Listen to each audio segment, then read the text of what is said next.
Hello guys, तर स्वागत आहे तुमचं आपल्या एका जबरदस्त ट्विस्टमध्ये. मित्रांनो, तुम्हाला आपल्या चॅनलवरती असेच नवनवीन अपडेट्स पाहायचे असतील, पुढचे ट्विस्ट पाहायचे असतील, तर आत्ताच आपल्या चॅनलला सबस्क्राईब करा, जेणेकरून तुम्हाला असेच नवनवीन ट्विस्ट आपल्या चॅनलवरती पाहायला मिळतील.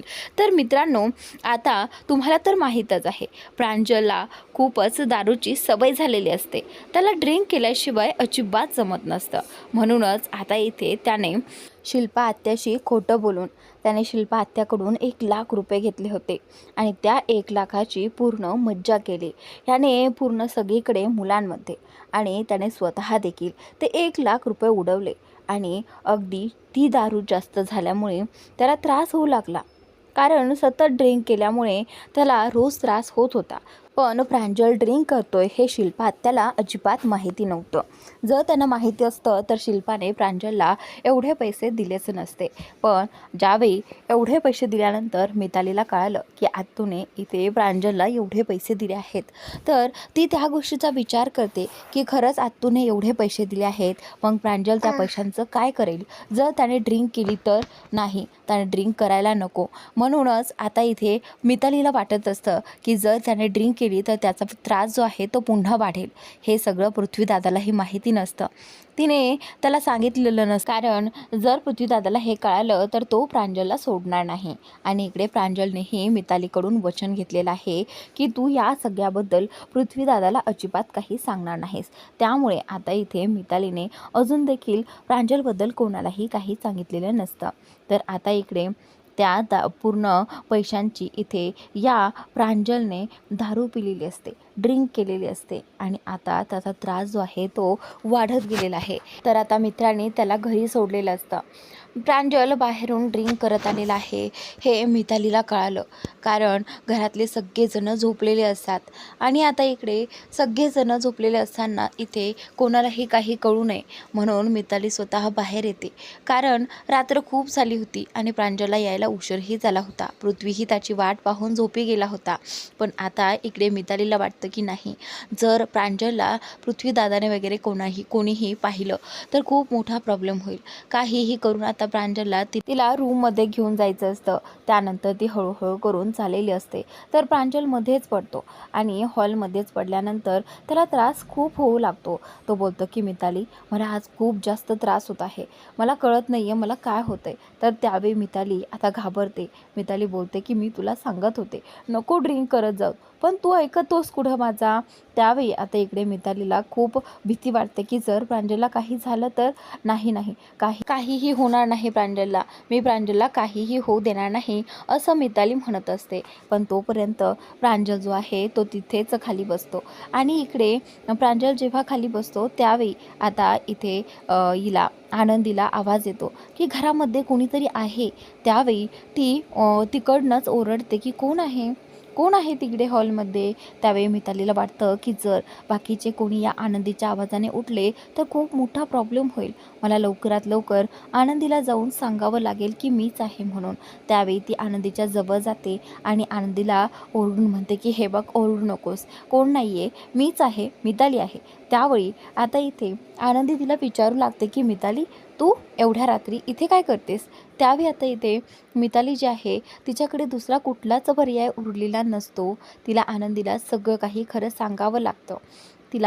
तिच्याकडे काही ऑप्शनच उरलेला नसतो. कारण जर आता तिने प्रांजलला हॉस्पिटलला नेलं नाही तर प्रांजलच्या जीवाचं काहीही बरं वाईट होऊ शकतं. त्यामुळे आता खूप रिस्की आहे हे सगळं लपवणं. म्हणूनच आता इथे मिताली बोलते की हे बघ आनंदी, खरं तर मला तुझ्याशी बोलण्याचाही अजिबात मूड नाही आहे, पण तरीही माझी मजबुरी आहे आणि मला तुला सांगावं लागेल.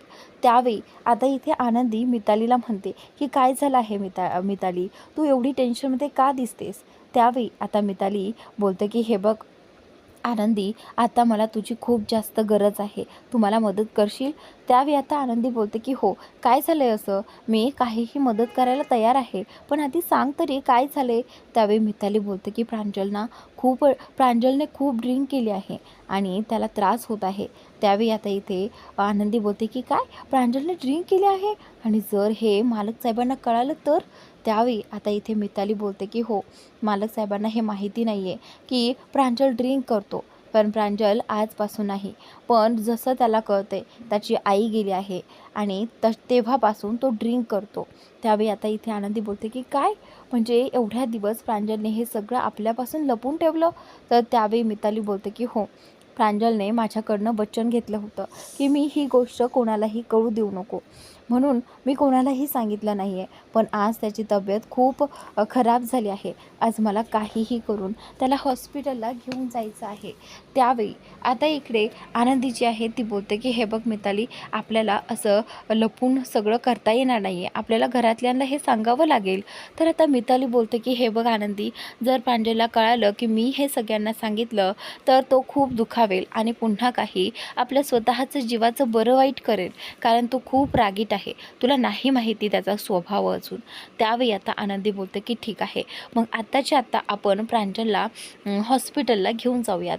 तर आता इथे आनंदी आणि मिताली दोघीही जणी हॉस्पिटलला जाण्यासाठी निघतात. इकडे प्रांजलला कसं बसं त्या गाडीपर्यंत नेतात आणि त्यावेळी आता मितालीला गाडीही चालवता येत असते. मिताली स्वतः ड्राईव्ह करते आणि प्रांजलला हॉस्पिटलमध्ये घेऊन जाते.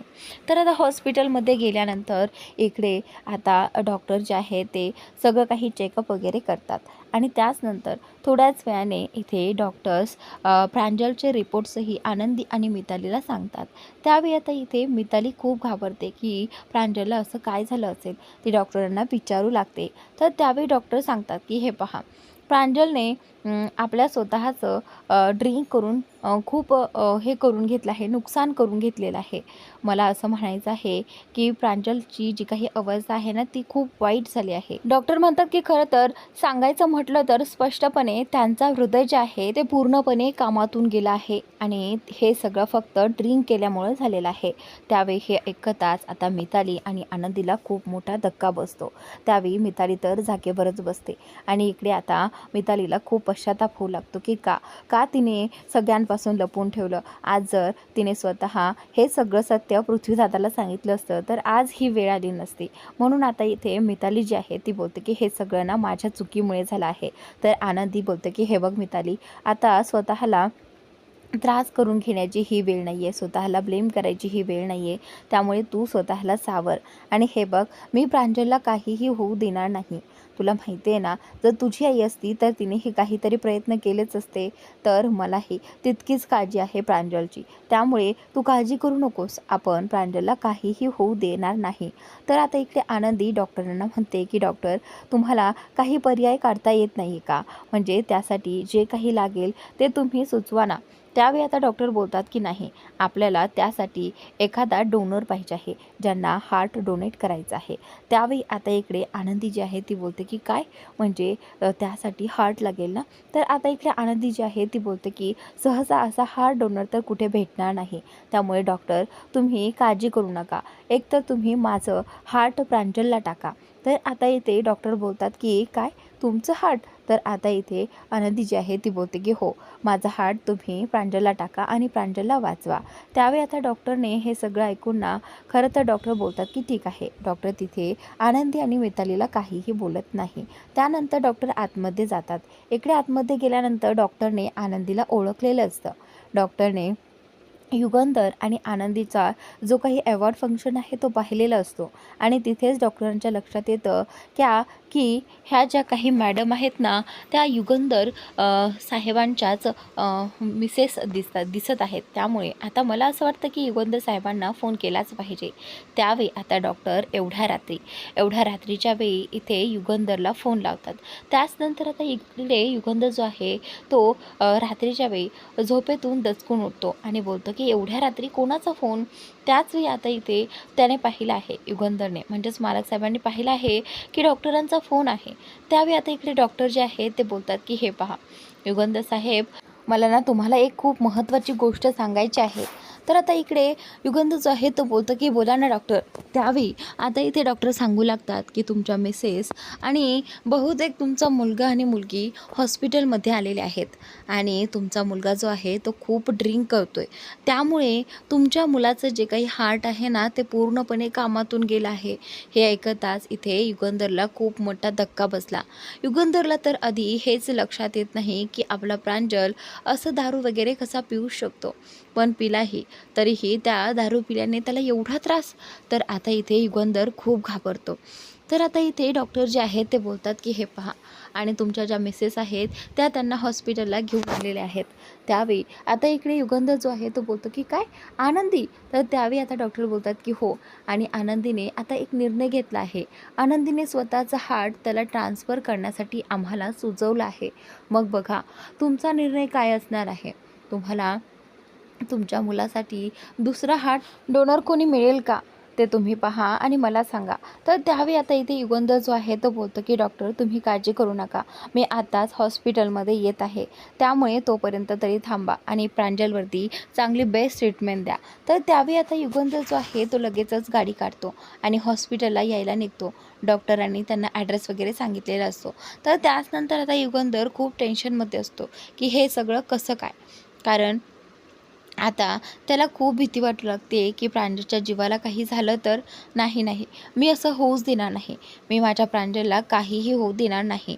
तर आता युगंधरने इकडे शिर्केंना फोन केला आहे आणि आता शिर्केही झोपेतून जागे झाले आहेत आणि युगंधरच्या सांगण्यावरून आता कुणी हार्ट डोनर भेटतोय का हे पाहायला त्यांनी सुरुवात केली आहे. तर आता इकडे युगंधर खूप वेळाने हॉस्पिटलमध्ये पोहोचलेला आहे. तर त्यानंतर इकडे मिताली आणि आनंदी दोघेही जणी टेन्शनमध्ये बसलेले असतात. त्यावेळी मिताली इथे युगंधरला पाहते आणि त्यावेळी ती बोलते की बाबा तुम्ही इथे. त्यावेळी आता युगंधर जो आहे तो आनंदीवरती ओरडतो. आनंदी मिताली हे सगळं कसं. तर आता इथे मितालीला सगळं काही माहिती असून सुद्धा मितालीने हे सांगितलेलं नसतं. पण आनंदी बोलते की मालक साहेब, आपल्या प्रांजलचं हार्ट पूर्णपणे खराब झालं आहे आणि डॉक्टरांनी सांगितलं आहे की ते काहीही करून चेंज करावं लागेल. तर आता इथे मालक साहेब जे आहे ते बोलतात की हो, डॉक्टरांनी तसं मला कळवलं होतं आणि डॉक्टरांनी फोन केल्यानंतरच मला इथे येण्याचा ॲड्रेस वगैरे माहीत झाला. पण हे पहा, तुम्ही काळजी करू नका, मी आत्ताच ट्राय करतो, मी आत्ताच सगळीकडे पाहतो की कुठे आपल्याला हा हार्ट डोनर मिळेल काय. आपण पैशाची कमी करणार नाहीत, वाटेल तितका पैसा मी खर्च करेल, पण माझ्या मुलासाठी मी हार्ट शोधून काढेल. तर त्यानंतर इथे युगंधर जो आहे तो बोलतो की आनंदी, पण तू हार्ट देणार नाहीस. हे बघ, तू जर हार्ट दिलं तर तुझं काय. हे बघ, हा विचार तू अजिबात करू नको आणि काळजीही करू नको, पण मी माझ्या प्रांजलला काहीही होऊ देणार नाही. समजलं तुला. तर आता इथे आनंदी जी आहे ती बोलते की पण मालक साहेब, आपल्याकडे वेळ खूप कमी आहे, डॉक्टरांनी प्रांजलची परिस्थिती खूप नाजूक सांगितली आहे, त्यामुळे जे काही करायचं आहे ना ते लवकरात लवकर करावं लागेल. तर मित्रांनो, आजचा भाग इथे संपतोय, पुढील भाग नक्की पहा.